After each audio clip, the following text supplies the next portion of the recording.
Tucked away in downtown Peterborough, there's a hidden gem where history comes to life. The Phoenix Mill House at the Monadnock Center for History and Culture has seen many seasons since its days as a mill workers' home in the 19th century. Today, a team of volunteer interpreters share how the Prescott family lived in the mill house in the 1830s. From cooking to daily chores and handcrafts, the team has researched and experimented to learn how a working family lived nearly 200 years ago. John as mill overseer Samuel Prescott, Lorraine as his wife Nancy, and children Augustus and Georgiana, played by Brigham and Catherine, are getting ready for the holidays. It is late fall, and preparations are underway for the day that marks the beginning of the holiday season.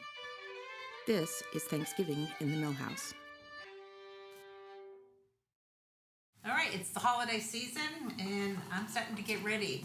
When we talk about Thanksgiving, it's in this period, it's always a season of more time and more food, more plenty. The agricultural year is slow right now. The farmers have already brought in their harvest.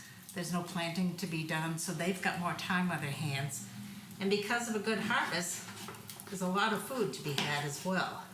When we think of Thanksgiving, I think for most of us, we think of the Pilgrims, and we think, well, the first Thanksgiving ever was 1621 with the Pilgrims, but that's not really the case. There was a lot of the idea of Thanksgiving really started in Europe way before 1621, but for the United States, this is what we think of. Thanksgiving's the biggest holiday in New England. At this time, there weren't a lot of holidays that New Englanders celebrated, but this was definitely the king of all holidays. Everyone in New England loved Thanksgiving, and it took a lot of preparation to get ready for the big gathering of family and having a big feast together. So what I'm doing today is my mind is just thinking about all the things I've got to get ready for the Thanksgiving dinner. And I'm trying to think which things I can do in advance. I've still got a couple of weeks before the big day. And so, I've been making my applesauce here. That's definitely one thing I could do in advance. And I thought, well, all right, I can get my spices ready because when I'm making those pies, I'm going to need to grind up my cinnamon, cloves, my nutmeg. I can get that ready. And so I'm just looking ahead in that way and thinking about what I'm going to have for the menu. When the Prescotts lived here, turkey would have been on the menu, but it wasn't the only meat on the menu, because at that time, turkeys were only about 8 pounds. That was a big turkey. So if you've got your whole family coming home for Thanksgiving, 8 pounds isn't going to feed a whole family. So oftentimes, they would have a savory pie with it. And usually the savory pie for Thanksgiving was chicken pie. Chickens were available to slaughter year-round, so it was really the easiest thing for them to use. But then the biggest part of the meal was going to be the pies, because pies were big. You couldn't do a Thanksgiving dinner without your pies.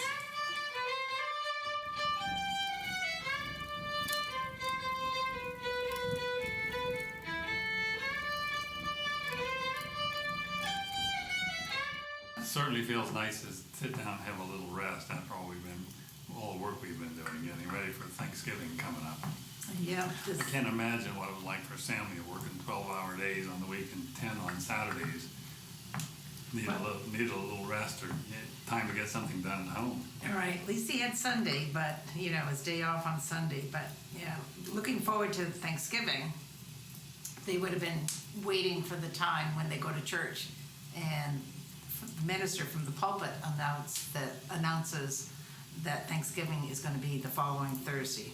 The governor of each state would decide which day it was, which Thursday it was going to be, and he'd send this proclamation to the different ministers for them to read at the Sunday service. And I was just picturing Nancy Prescott in there, and the minister is reading the proclamation. Thanksgiving will be this coming Thursday. And her thinking, all that I've got to do, all the pies I've got to make, all the vegetables I've got to dig up, and and possibly all the people who would be Well, joining yes, us. with family coming home, we hope. Yeah, Yeah. yeah. Yeah, because this time, at this period when the Prescotts were here, people were starting to move out of town. Well, people were going to the cities for the factory jobs, like Sam had. Right, yeah. Yeah, the Prescotts weren't farmers. I mean, they moved here because of the mill. And some of their children are gonna move away too, and go to work, not on farms, but in more urban cities. But the good news is, at Thanksgiving, they still usually came back. That was the king of the holidays when everyone wanted to go home for Thanksgiving.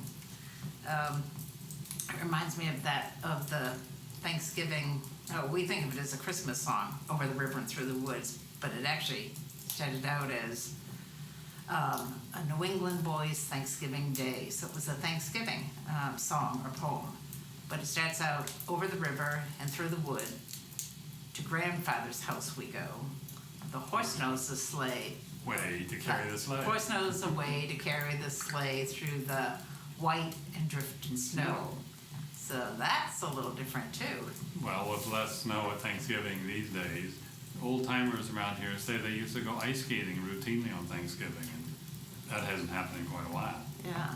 So do you think it was easier traveling on the sleigh Oh, it surely was. than a because- wagon? Well, the roads were awful to start with, and with the ground frozen and covered with snow, you could go anywhere. You didn't have to go around the swamp to get to the neighbors. You went right through it because it was flat and icy and easy on the travel. Yeah, they're just packing the snow down, right? On the roads. Yeah, on the right? roads. Yeah, nobody's clearing the roads at all. No, it's just too much work without heavy modern powered equipment. Well, it's not often today that we have snow for Thanksgiving, but I guess it was pretty common back then that there would be snow. It was interesting, they were also attuned to the phase of the moon because you could travel at night by moonlight on a snow-covered field or swamp and see everything you need to see. So Wow. people would often plan their travels relating to whether the moon was going to be full or not. Yeah, right. I wonder also if there'll be any weddings this Thanksgiving. Usually Thanksgiving was the biggest time of the year to have a wedding. And mostly because people knew people like you weren't going to be working for the day. Everyone's going to be home and they're going to be celebrating with food. And why not celebrate a wedding at the same time you're celebrating, the harvest and the feast? And so weddings this was the most common time of year, was Thanksgiving, to have a wedding. So maybe people are coming home for a wedding as well. Well, a lot still to come, a lot of preparation to get ready for Thanksgiving, but it should be a great holiday. It always is. It always is, yep.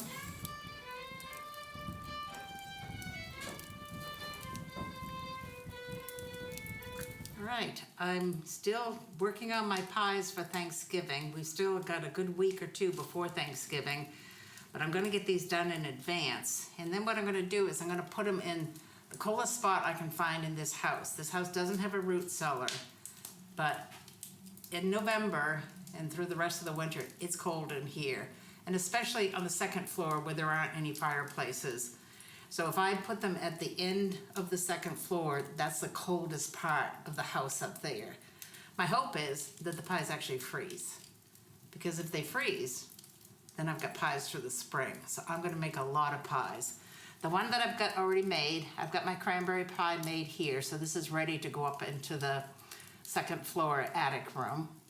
And what I'm starting now, I've already begun, is my Marlboro pudding, which is the most popular pie for Thanksgiving. It's called a pudding because it's actually one of the recipes that came over from England with the colonists. And it's called Marlborough either because of the city of Marlborough in England or a man named Marlborough, but no one's absolutely sure about that one, so I won't make judgment there. But the Marlborough pudding, which is a pie, I've already got some ingredients in here. Some of the applesauce that I already preserved is in here. There's cream, which is, you need to know when they have a recipe for Marlborough pie and they talk about heavy or thick cream, they're really talking about cream that's thicker than what we can buy in the grocery store today. They're talking about more like clotted cream, the cream that rises to the top. So sometimes your recipe won't come out exactly maybe the way it should because of those slight differences in ingredients. But it has that in there.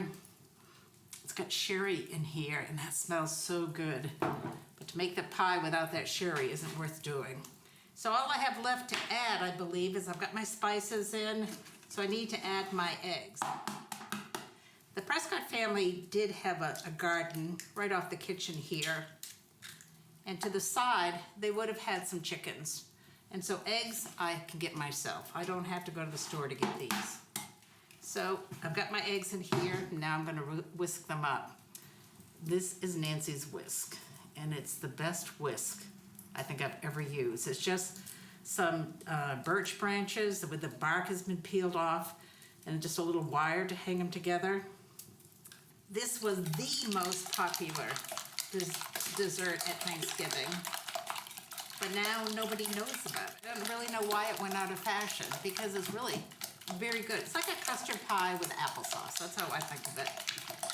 Maybe people are leery of doing custard pies. Maybe they're a little bit more work. This pie was so popular that they even sometimes would serve the Marlboro pudding with the turkey course. These people love their pies. They actually had apple pie for breakfast in a lot of mornings. But pies are a great way to preserve food, so it makes sense that you're gonna put some things in pies. If you can't eat everything right away, you've gotta find a way to preserve them. You know, at Thanksgiving, I oftentimes think of Lydia Maria Child's poem about, it was originally called A New England Boys Thanksgiving. Most people know it today as Over the River and Through the Woods. But one of the verses in it says, over the river and through the wood, grandmother's cap I spy. Hooray for the fun, hooray for the pudding, and hooray for the pumpkin pie. So what I'm working on right now is the pumpkin pie that's gonna go along with Thanksgiving dinner. I'm gonna start out making my dough. I don't have any real measuring cups because measuring cups didn't exist at that point. So whenever they would refer to a cupful, you just take a teacup or something. Nothing is exact cooking in this period. You've got to go with how things look, how they feel. Your mother's already told you what you should expect to see, and that's what you're going to go by. Less like 2 cups of or something like that. One thing I love about this period is they're not afraid of fat.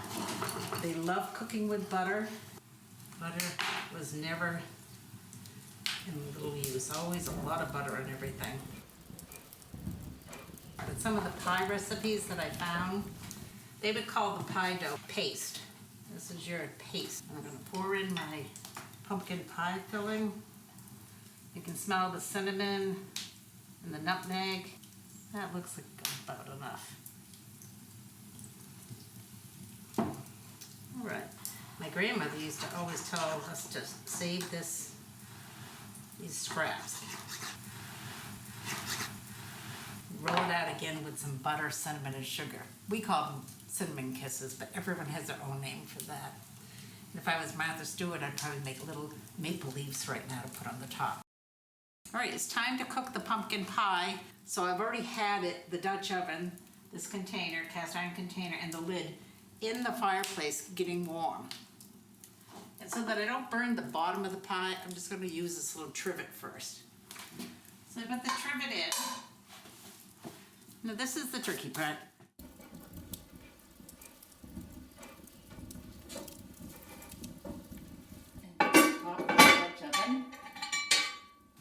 Now in order for this to heat the pie, I need heat coming from the bottom and heat coming from the top. I'll tell you one thing I learned. I can't just let it sit there because there's one side of that pie that's getting more heat than the other. So I have to remember periodically to pick my pie up and give it a little spin. And then we'll have a delicious pumpkin pie.